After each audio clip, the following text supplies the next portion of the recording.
പിന്നെ ഇവർ പറയുന്ന ഒരു കാര്യം മുഗളന്മാരെ പറ്റി കാര്യമായിട്ട് പഠിപ്പിക്കുന്നില്ല. അതിനെപ്പറ്റി ഇവിടെ ശ്യാം സൂചിപ്പിച്ചു കഴിഞ്ഞു. മുഗളന്മാരെ പറ്റി എന്താണ് പോസിറ്റീവായിട്ട് പഠിക്കാനുള്ളത് എന്നുള്ളത്. കാരണം മുഗളന്മാരെന്ന് പറയുന്നത് ബേസിക്കലി അവർ കൊള്ളക്കാരാണ്, നമ്മുടെ രാജ്യത്തെ കൊള്ളയടിക്കാൻ വന്നത്. അത് ബാബർ ആണെങ്കിലും ശരി, അക്ബർ ആണെങ്കിലും ശരി, ഏത് ഔറംഗസേബ് ആണെങ്കിലും ശരി, കൊള്ളക്കാരാണ്. ഈ രാജ്യത്തെ ക്ഷേത്രങ്ങൾ കൊള്ളയടിക്കാൻ വന്നവരാണ്. ഇവിടെ ജസിയ ഏർപ്പെടുത്തി ഹിന്ദുക്കൾക്ക് ടാക്സ് ഏർപ്പെടുത്തിയവന്മാരാണ്. ഈ രാജ്യത്ത് ജനിച്ചു വളർന്ന ഹൈന്ദവ സമൂഹത്തിന് ഭാരതത്തിൽ ജീവിക്കണമെങ്കിൽ ഇവനൊക്കെ ടാക്സ് കൊടുക്കണം എന്ന് പറഞ്ഞവരാണ് ഔറംഗസേബ്. ഇവനൊക്കെ കൊള്ളക്കാരാണ്, കള്ളന്മാരാണ്. ഇവരെ പറ്റിയൊക്കെ ചരിത്ര പുസ്തകത്തിനകത്ത് നല്ലത് പഠിക്കണോ ഈ നാട്ടിൽ വളർന്നു വരുന്ന തലമുറ? പക്ഷേ മുഗളനൊക്കെ എന്താണ് ഇവിടെ കാണിച്ചു കൂട്ടിയത് എന്നതിനെ പറ്റി പഠിപ്പിക്കുകയാണ്. മുഗളന്മാർ ഇന്ത്യയിൽ കാണിച്ചതും ചെയ്തതിനെ പറ്റി കുട്ടികളെ പഠിപ്പിക്കണം.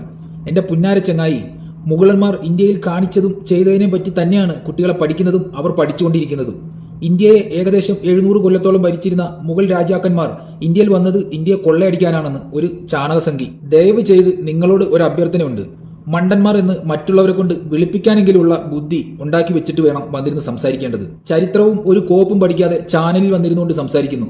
പിന്നെ മണ്ടന്മാരുടെ ചാനലായതുകൊണ്ട് കുഴപ്പമില്ല, അവർ കേട്ടോണ്ടിരുന്നോളൂ. ഇന്ത്യ ഭരിച്ച മുഗൾ ഭരണാധികാരികൾ ഇന്ത്യക്ക് യാതൊരുവിധ സംഭാവനകളും നൽകിയിട്ടില്ല. എടോ മണ്ടൻ ഗുണാപ്പ, അവർ തന്ന സംഭാവനകൾ ഒരുപാടുണ്ട്, എണ്ണിപ്പറയാനൊന്നും പറ്റില്ല.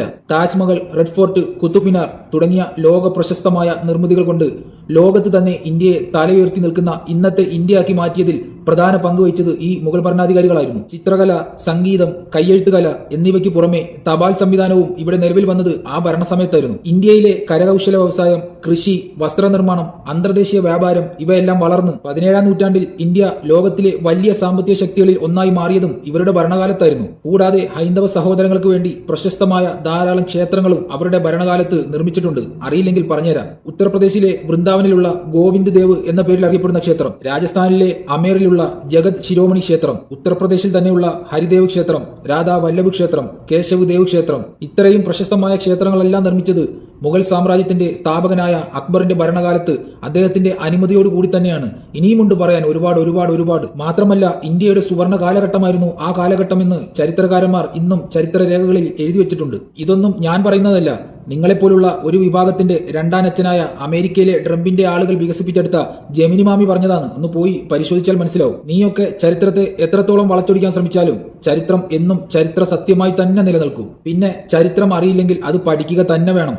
അത് പഠിച്ചിട്ട് വേണം ഇതുപോലുള്ള ചാനലുകളിൽ വന്നിരുന്ന് കൊണവധികാരം പറയാൻ. ഇനി 12-13 കൊല്ലമായി ഇപ്പോൾ ഭരിച്ചുകൊണ്ടിരിക്കുന്ന സർക്കാർ ഇന്ത്യക്ക് നൽകിയ സംഭാവന എന്താണെന്ന് നമുക്കൊന്ന് നോക്കിയാലോ. പശു അപ്പിയിടുന്ന സമയത്ത് അതിന്റെ മലദ്വാരത്തിന്റെ അടുത്ത് പോയി 2 കൈയും നീട്ടിപ്പിടിച്ച് അതിന്റെ കാഷ്ടം ഉടയാതെ നോവാതെ ഒരു പ്രസവിച്ച കുഞ്ഞിനെ നമ്മുടെ കയ്യിൽ തരുമ്പോൾ ഏത് രീതിയാണോ നമ്മൾ വാങ്ങുന്നത് അതുപോലെയാണ് ആ കാഷ്ടം വാങ്ങേണ്ടത്. എന്നിട്ട് റൊട്ടി വാങ്ങി ആ റൊട്ടി ചാണകത്തിൽ മുക്കി കഴിക്കണം.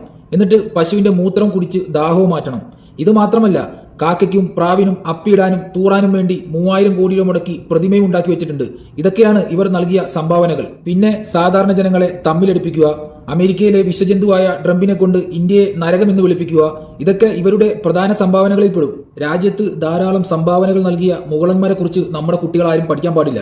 പകരം നമ്മുടെ രാജ്യത്തിന് വേണ്ടി ഒരുപാട് ത്യാഗങ്ങളും വേദനകളും സഹിച്ച് നമ്മുടെ ഇന്ത്യക്ക് സ്വാതന്ത്ര്യം വാങ്ങിത്തന്ന മഹാത്മാഗാന്ധിയെ വെടിവെച്ച് കൊലപ്പെടുത്തിയ ഗോഡ്സെയെ കുറിച്ച് കുട്ടികൾ പഠിക്കണമെന്നാണോ നിങ്ങൾ പറയുന്നത്? എന്തായാലും ഈ വന്നിരുന്ന് പറഞ്ഞത് മലൻ TV ചാനലിലായതുകൊണ്ട് നിങ്ങൾ രക്ഷപ്പെട്ടു. കാരണം കേൾക്കുന്നവരും പറയുന്നവരും പൊട്ടന്മാരാണല്ലോ. നല്ല ആൺകുട്ടികൾ ഇരിക്കുന്ന ചാനലിലൊന്നും ഇവന്മാരെ പോലെയുള്ളവർ പോവില്ല. കാരണം പോയാൽ നിക്കറും ഊരി കയ്യിൽ പിടിച്ച് ഓടേണ്ട ഒരു അവസ്ഥ ഉണ്ടാവും. അത് വളരെ കൃത്യമായിട്ട് ഇവർക്കൊക്കെ അറിയാം. പിന്നെ മുകളിൽ പറഞ്ഞ ഒരു കാര്യം കൂടി ഞാൻ വീണ്ടും കൂടി ഓർമ്മപ്പെടുത്തുകയാണ്. ചരിത്രം അറിയില്ലെങ്കിൽ അത് പഠിക്കുക തന്നെ വേണം.